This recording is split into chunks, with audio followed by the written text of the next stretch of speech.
horaan bal hees ugu talagalay munaasabada ayaa jeclay inaan kusoo gabagabeeyo iyadoo ay fanaaniinta fara badan tahay oo haddii ay ilaa waaberiga dambe doonaan inay hees qaadaan aanay dhammaanayn 5 4 10 10 ay loo garan haddana waxaad moodataa waagii waaberi waxaad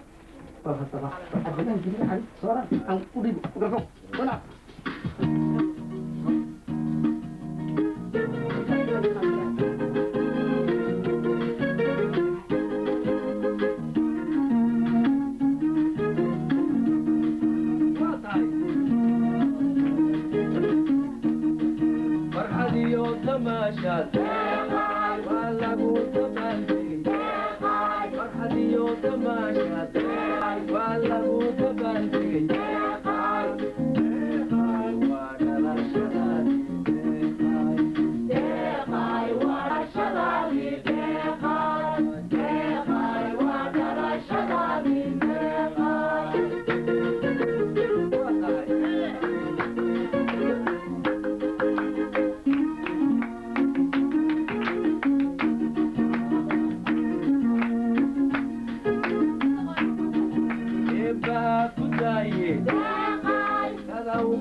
soo qayb galayaasha